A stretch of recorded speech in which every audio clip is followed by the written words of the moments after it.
My family forced me babysit their kids every Christmas while they celebrated, and had fun. But last year I said I'm done. Evil big sister offered to punish me by refusing to pay for my college, so I refused to contact them. My name is Ruby, and I came into this world as an apparent afterthought 12 years after my eldest sister Sarah and 10 years after Emma. By the time I was forming my first coherent memories, they were already deep into their teenage years, more interested in boys and makeup than playing with their baby sister. Our house in suburban Minnesota was always filled with the echoes of my parents' pride in their older daughters. Sarah got straight, again they'd beam at dinner. Emma made the cheerleading squad they'd announced to anyone who'd listen. I'd sit there, pushing peas around my plate, feeling like a shadow in my own home. I remember the day Sarah brought home her first boyfriend at 16. I was just 4, peeking through the banister rails as this tall boy with spiky hair nervously shook hands with our dad.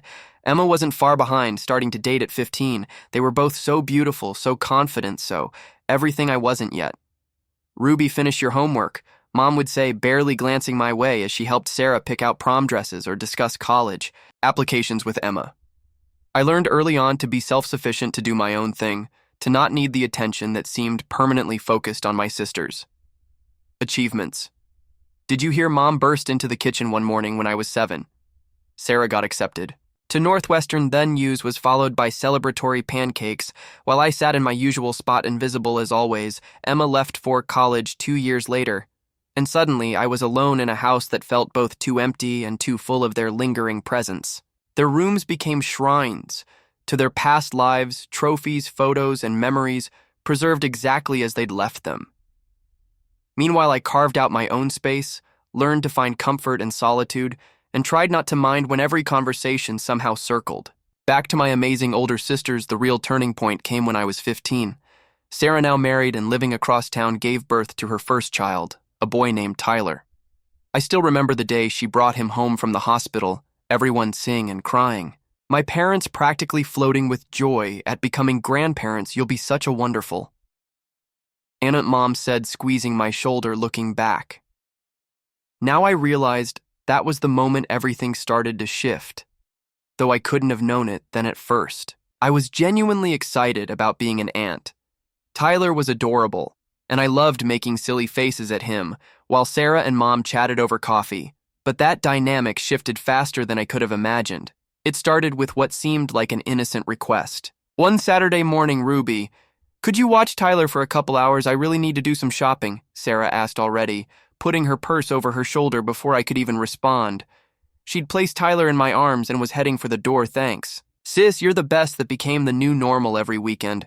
Sarah would show up at our parents' house, hand over Tyler, and disappear for hours.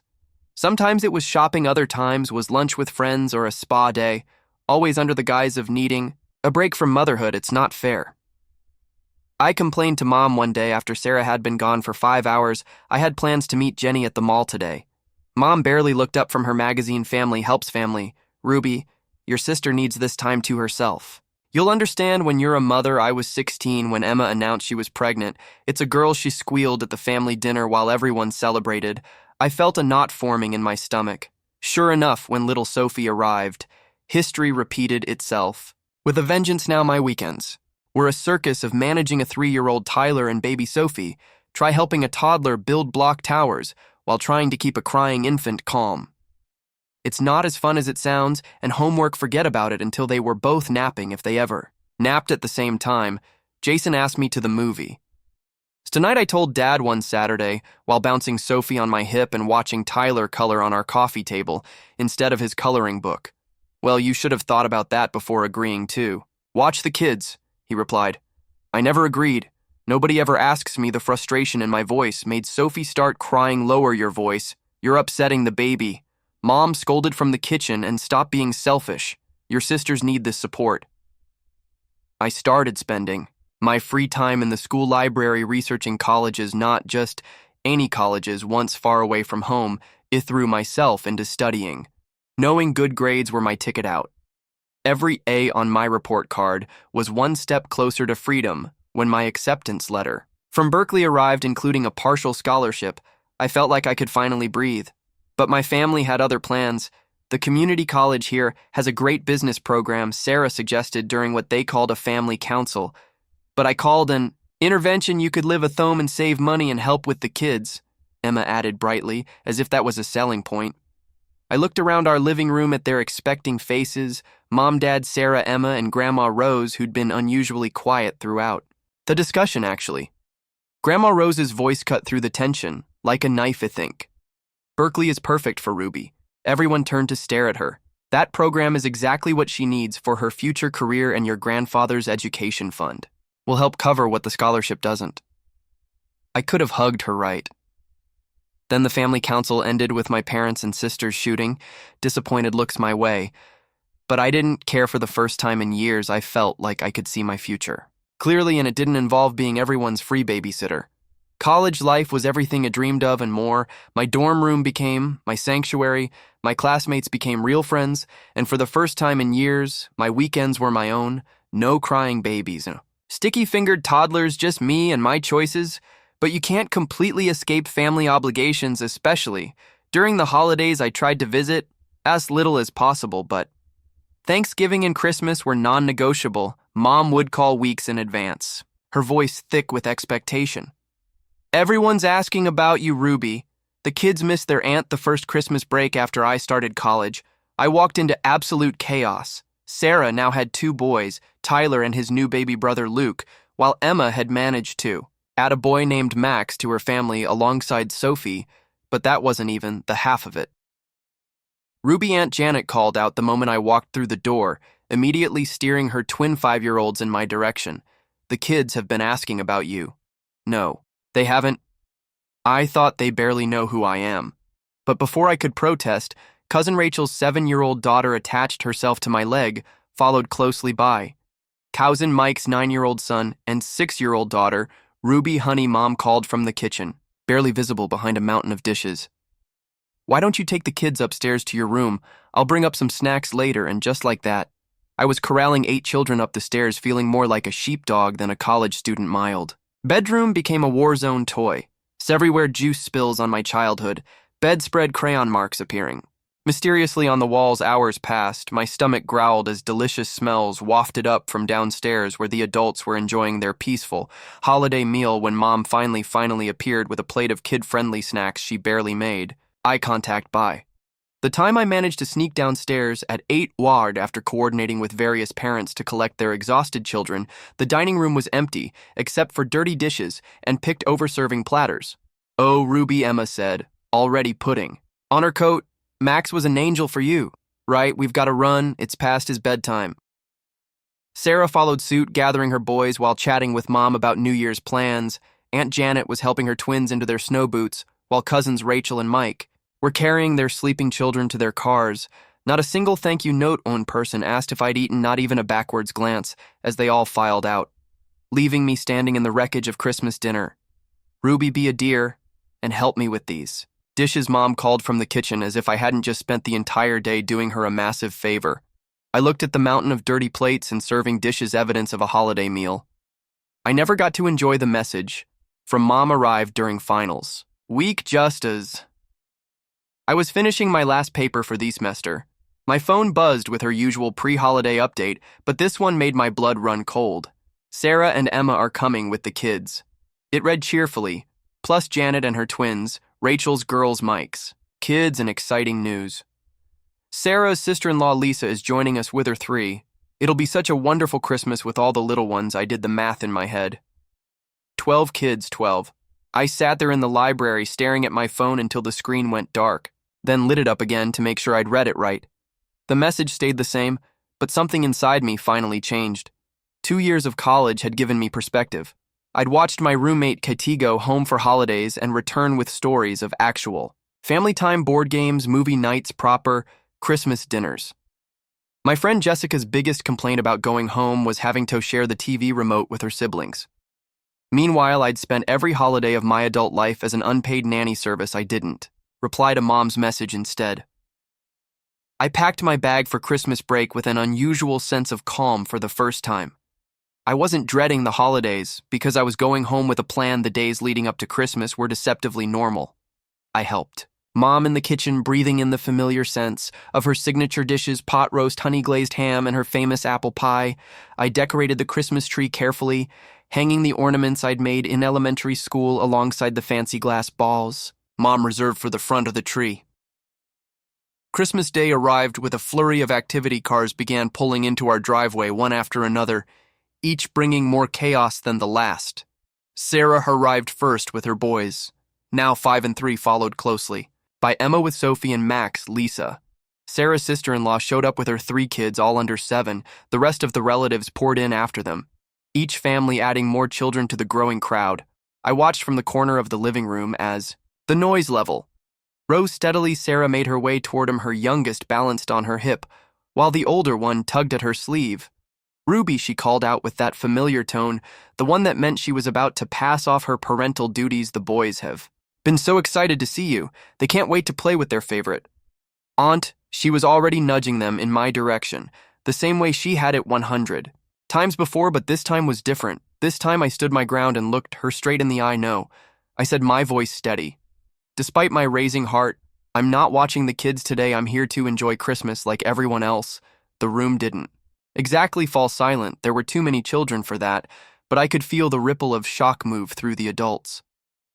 Sarah's mouth dropped open. Mom froze in the doorway with a plate of cookies. Dad looked up from his newspaper with raised eyebrows. "But who's going to watch all the kids?" Emma's panic voice carried across the living room. As I turned toward the stairs, I glanced back just long enough to see Mom's helpless shrug and bewildered looks on everyone's faces. The sight almost made me laugh. They looked like someone had just told them Christmas was canceled. My feet carried me up the familiar stairs past the family photos, marking my sister's many achievements, and into my childhood. Bedroom. The soft click of the door closing behind me felt like the period at the end of a very long sentence. It flopped onto my bed, the same twin bed I'd had since middle school, and let out a long breath downstairs. I could hear the muffled sounds of chaos, adult voices rising and falling, children crying, the occasional thump of something being dropped or thrown. Can you believe her so? Selfish in my day, the fragments of conversation that filtered up through the floor made me smile.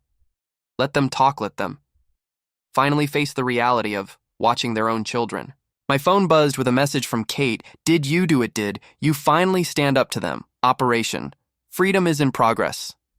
I typed back, currently hiding in my room while they figure out how to parent their own kids.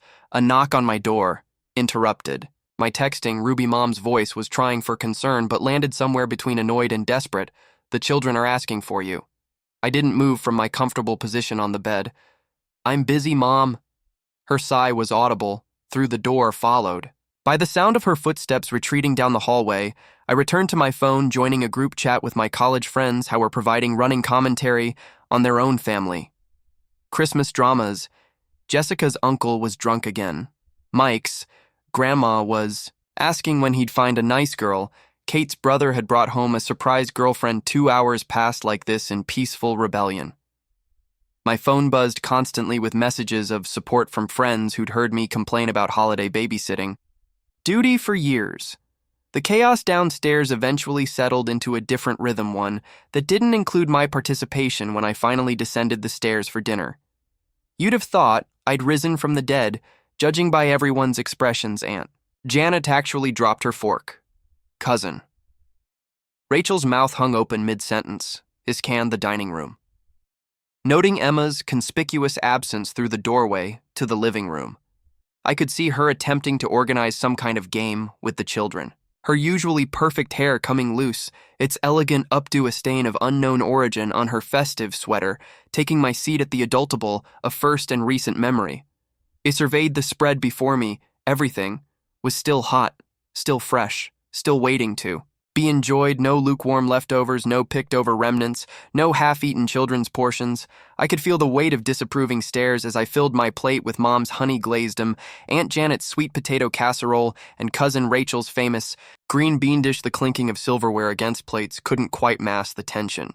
In the room, I was halfway through, enjoying my first proper holiday meal in years, when Sarah finally snapped. She'd been watching me eat with the kind of intensity usually reserved for nature documentaries about predators and prey. "Well," she announced, to the table at large, her voice dripping with sarcasm, "looks like someone's gotten a little too big for their boots at college.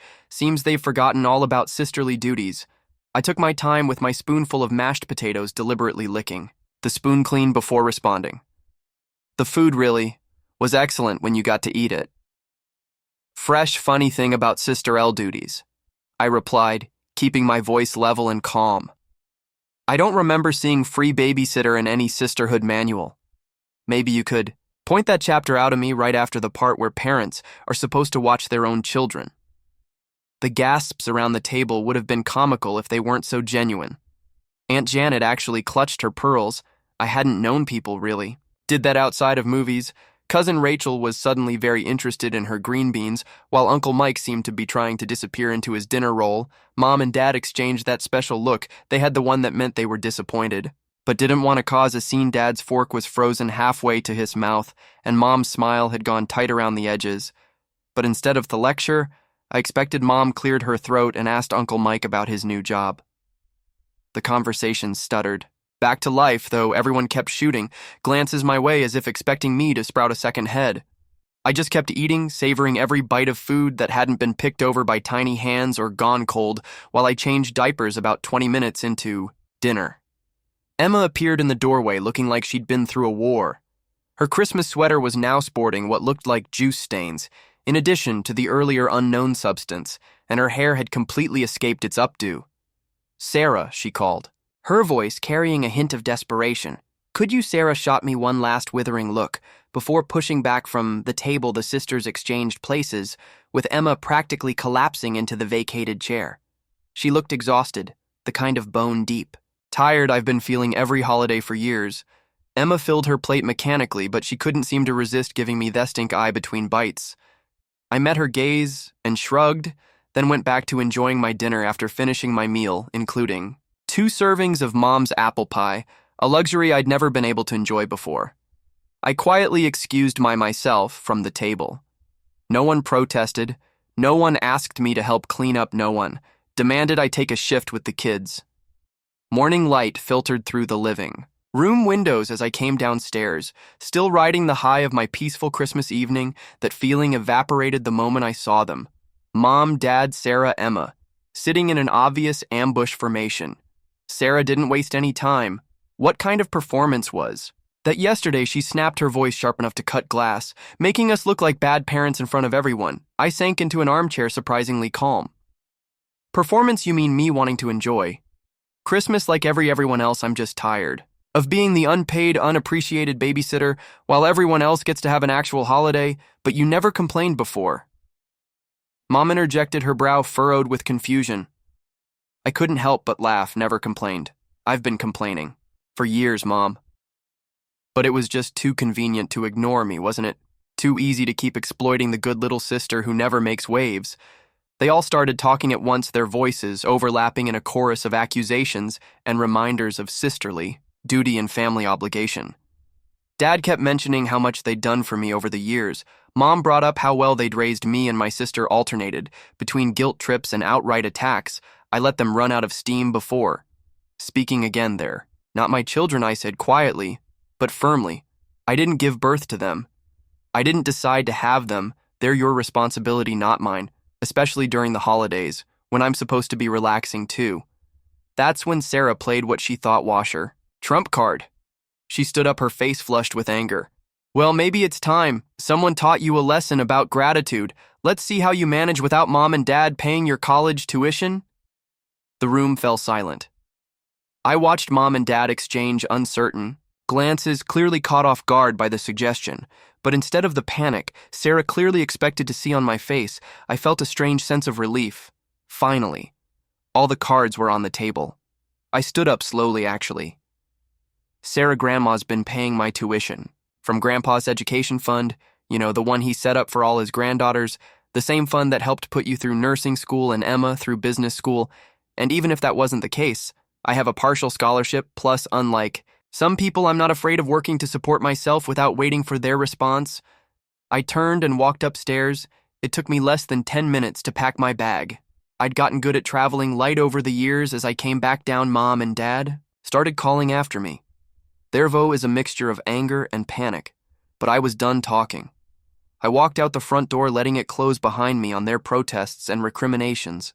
The winter air bit at my cheeks as I headed to my car, but I barely felt it. The drive back to campus was oddly peaceful as the miles between me and home increased. I systematically blocked their numbers. Mom, Dad, Sarah, Emma, each tap on my phone screen felt like breaking another link in a chain I hadn't even realized was weighing me down. My dorm room welcomed me back with its blessed simplicity, no toys scattered across the floor, Gnosticy fingerprints on the windows, no constant background noise of children demanding attention, just my books, my laptop, and my own thoughts. January passed. In a blur of new classes and quiet weekends, February brought snow and a blessed lack of family drama. I threw myself into my studies, made plans with friends, and for the first time in years felt like I was living my own life, instead of existing in the margins of everyone else's. Then one cold Saturday morning in late February, I looked out my dorm window and saw them, Mom, Dad, and Emma, standing in the parking lot, looking uncertain and out of place among the students rushing to and from classes. My first instinct was to pretend I wasn't home, but something in their body language made me pause. They looked different, smaller, somehow less like authority figures and more like people who driven 4 hours to right a wrong. Met them in the lobby. Emma spoke. "First, can we buy you coffee? We'd like to talk." The campus cafe was quiet that morning. We sat at a corner table, steam rising from our cups, the silence heavy with unspoken words. Mom was the first to break it. "We've been doing a lot of thinking," she began, and her fingers nervously tracing the rim of her cup. "After you left, well, we had some long conversations as a family, very long conversations," Emma added, meeting my eyes directly. "Ruby, we were wrong. All of us, we took advantage of you for years and called it family duty to make ourselves feel better about it." Dad cleared his throat. "We didn't realize, or maybe we didn't want to realize, how unfair it was. You deserved your own holidays, your own time. You deserved to be treated like an adult, not the family babysitter." I took a long sip of my coffee, letting their words sink in. "What about Sarah?" Emma sighed. "Sarah, she's still processing in, how she is. She has trouble admitting when she's wrong, but the rest of us, we want to do better. Things will be different. Now, Mom promised no more pushing the kids on you, no more expecting you to give up your holidays. We want you to come home because you want to, not because you're needed for childcare." I studied their faces, the sincerity in Mom's eyes, the regret in Dad's expression, the openness in Emma's posture. "Okay," I said finally, "I believe you." That evening after they'd left, Ian blocked their numbers within minutes. I had a text from Emma, "Miss you, little sis, for real." This time, the following months brought a new normal. I visited home some weekends, and it was actually pleasant. When Emma brought her kids, she watched them herself or hired a babysitter. Mom stopped trying to orchestrate family bonding moments that always seemed to end with me, in charge of a pack of children. Sarah and I still haven't spoken. Sometimes I see her posts on social media, pictures of her boys growing up so fast. Part of me hopes that one day she'll realize what she did wrong, that she'll reach out first. Until then, I'm at peace with the distance.